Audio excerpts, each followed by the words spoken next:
of exposing yourself? That's the question that I got from a recent session that I did with a client during one of our courageous conversations sessions. What's the benefit of talking about my past? And what is the point of talking about my childhood? That was the question. So today, I want to talk to you about why leaving the past behind is a lie. Right? A lot of us, and I'm going to be the number one person to admit, I did not want to have anything to do with my past. I didn't want to think about it. I didn't want to say it was mine. I wanted to disown it. I really did.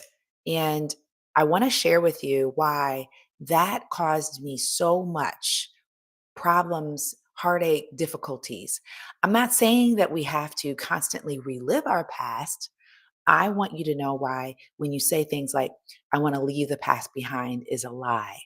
And I want to share with you what the benefits of exposing yourself are. Now, the word expose yourself, it sounds very like vulnerable. It sounds like, oh my gosh, I'm just going to allow everyone to see everything. And that can be scary, right? Is saying, I'm going to expose myself, right? Because who wants to do that? That's like putting yourself into the most precarious situation and allowing yourself to really be seen. And so I want to share with you why this is such a beneficial conversation to have with you today, because a lot of us have really just cut ourselves off from everything. There's a good and a bad thing to it. But what I want you to talk, what I want you to realize is the actual benefit of exposing yourself. The answer is trust. We're so disconnected from who we've been, who we are, and what it is that we came from that we don't even trust ourselves. And partly because a lot of us feel like we're living a lie. A lot of us feel fake. We feel disjointed. We don't understand why we show up the way that we do. We get mad when people are responding to us in a certain way. And we don't get the fact that our past has a lot to do with our present. Let me repeat, our past has a lot to do with your present, the present moment. What I do know is that the key for us is to be able to understand and know the past, what it how it shaped us and how it molded us, not to completely fix it, but like to know it, to understand it, to articulate it, and then be able to live in the present moment because you're going to be able to see and expose it more clearly. So, what I want to share with you was, when I said I wanted to let it go, I didn't want to own my past. And I did a very, very good job of disowning myself. And, I was taught that that's the way that oop, hold on one second. Oh, yes. I was taught that that's what you do. I was taught that you simply disown everything about your past. So, as having a white dad, a lot of you may know that I had a white father and a black mom. And my father was abusive. And so, anything that had anything to do with my father, I didn't want to be associated with. I wanted to ignore. Now, that was learned only because my father's family disowned us. They didn't want to have anything to do with us because my father married a black woman. And so it was already kind of in my wheelhouse in my mind that I would just ignore and just kind of disconnect myself from my family. And so I learned this about myself, but then I started to realize how that was also causing me a lot of problems in my present day because I didn't want to be around white men. I wanted to do things that would make certain that they knew that they couldn't get over on me. There was no way that I was going to be in association with them, and there was no way they were going to take me down. That was what I used to say in my mind. And I also wanted to have nothing to do with my family, my brother. Unfortunately, he took his life, and I was scared of what exposing myself and sharing about that would bring. And so I kept that hidden. I didn't talk about it. I really wanted to just act like it didn't ever happen.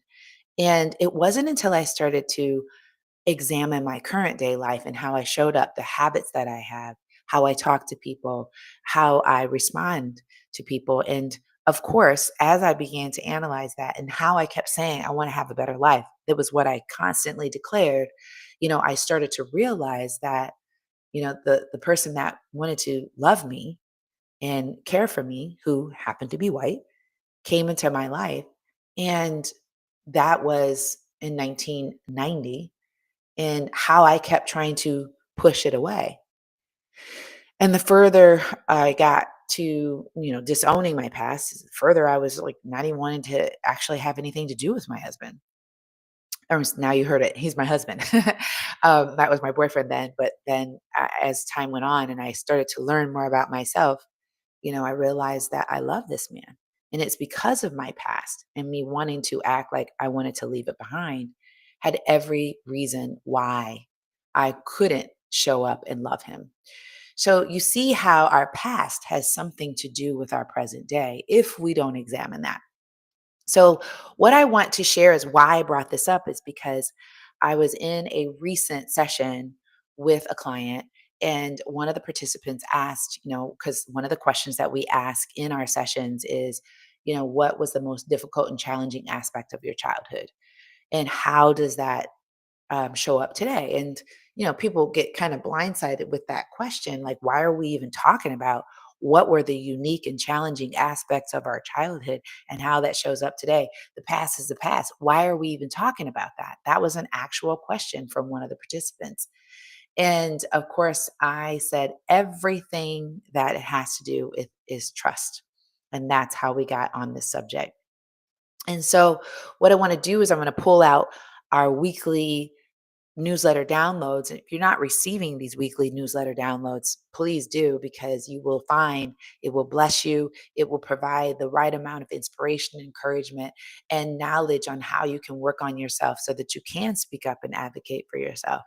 So I'm going to read to you aspects of this newsletter so that it can help us drive further conversation and knowledge. So I mentioned to the person when I responded to them that what I want us to work on is what's called vulnerability based trust. Vulnerability based trust.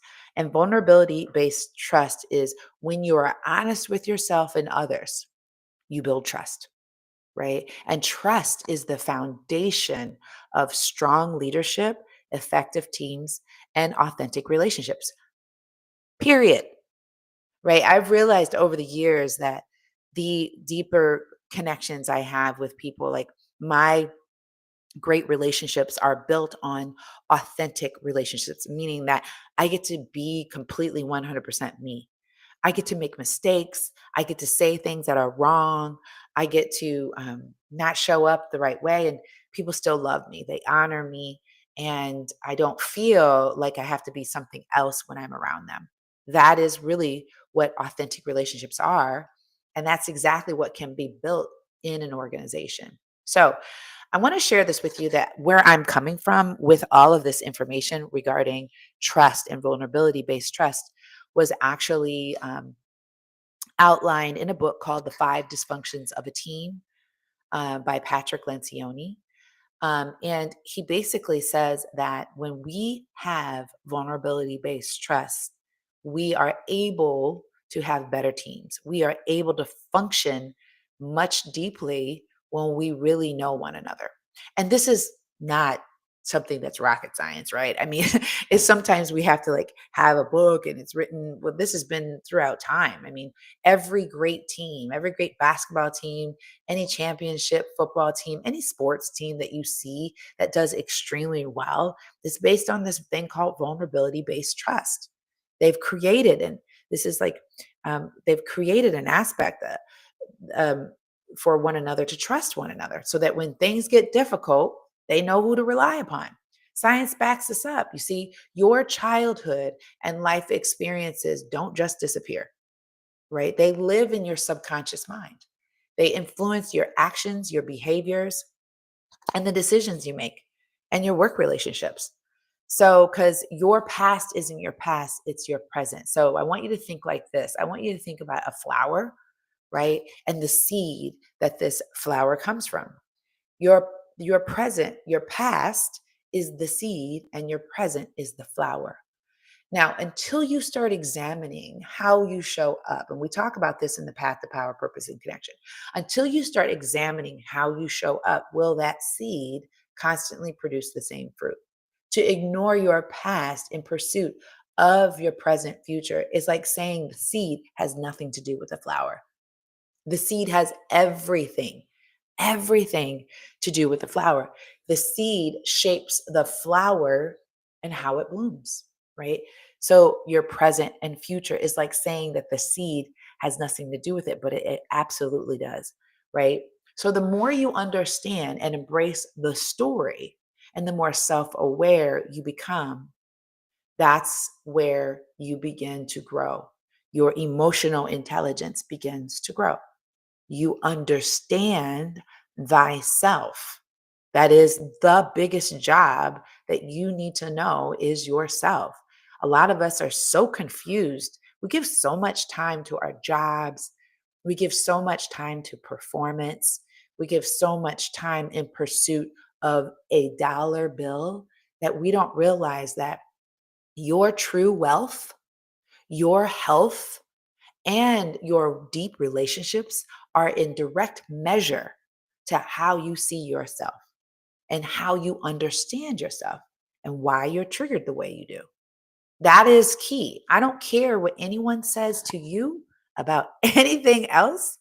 It is the paramount issue that you need to know and that you need to face. And my corporate ladies, I've come to realize in studying the patterns, the habits, and behaviors of us, we've learned certain behaviors that do not serve us well.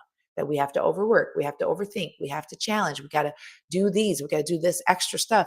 That's a learned behavior. And a lot of that has to do with the traumatic experiences that a lot of women and those who have felt disenfranchised have experienced. We don't have to do all those extra things. And so I want you to understand that. And I want to address one other issue that a lot of people think like, I don't want to expose myself. And then what if I overshare? What if I say too much? Who do I actually share this with? I don't want to expose myself and then allow myself to be too vulnerable. And I think this is such a great, worthy dialogue. When is sharing too much, too much? Any of you got a thought or idea on that? And if you haven't shared any of yourself, you don't know from experience what this is like. But let me give you what the science says, and then I want to share a little idea of what I believe. So, so sharing your experiences doesn't mean sharing every single detail. It's about learning when and how to share in a way that builds connection and not always like dissonance. There could be some discomfort, but it's not always that way. Here's the key, and that's why I have this right here. The more you trust yourself, the more you'll know and find the right balance. Let me repeat. The more you trust yourself, the more you will find the balance. Well, how do you start trusting yourself? I want you to go back to the live I did on Monday. That's why you got to keep showing up to these lives, is because why don't you just start writing down about yourself? I love this thing that we can do every single morning. It's called morning pages. What does morning pages do? Right when you wake up in the morning time, write down your thoughts. It's called a stream of consciousness. That is one way to begin to trust yourself because you're going to start understanding what's going on in your mind. And so, with anything, in order to get good at something, you have to practice this, right? I want you to understand that if you haven't been practicing, talking about yourself, knowing yourself, learning about yourself, I can see why you're feeling scared and you're feeling like I can't do this. It's like anything. I mean, if I told you to go run a marathon tomorrow and you haven't been training, you're not going to run the marathon. You are going to be in a lot of pain, right? So I want you to know that this gets better with practice. Start small, write out your stream of consciousness, and then share intentionally, right? Talk to a trusted person that you know and you love, and you will be able to share aspects of yourself and build trust over time. You could start with your coworkers, right? And this is something that we did. This is what I do when I do my speaking engagements. But when you start to trust yourself, you start to trust what I like to call your authentic intelligence. There is an intelligence that lives within you. Your body knows what to do, your mind knows what to do. Your soul is craving for you to seek it. And you will find that you have an intelligence that lives inside of you, and it stems from your authenticity. The problem is that we have layers of trauma. We have layers of our story that we haven't begun to unpack. And when we begin to unpack it, we will begin to see that we have this gem, this gold mine within us called authentic intelligence. So, are you picking up what I'm laying down? Are you understanding? I mean, you don't have to agree with me at this point, but what you have to concede is I'm sharing some stuff, some knowledge with you, and it's important that you learn it.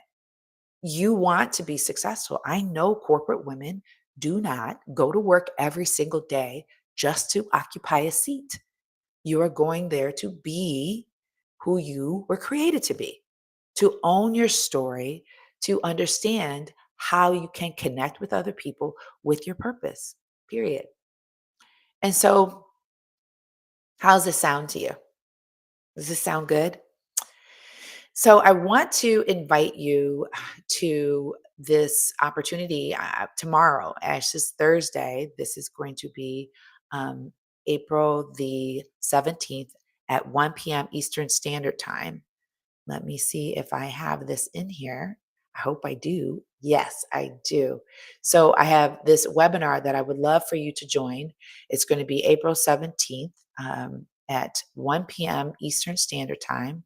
And the link to register, and I'm going to put it right here so you can register for it. There we go.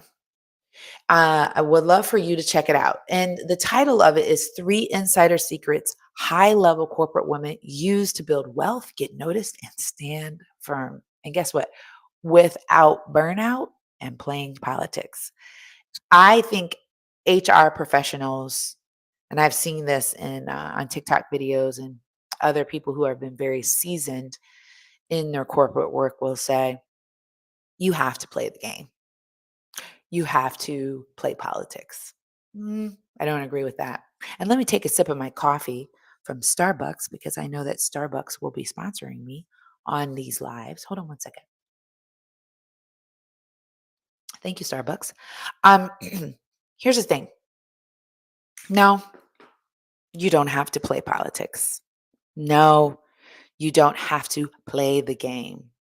What you have to understand and trust is your authentic intelligence and to speak to people in a manner that will allow your mission, your vision within the role that you occupy to move forward. I don't call that playing a game. I don't call that playing politics.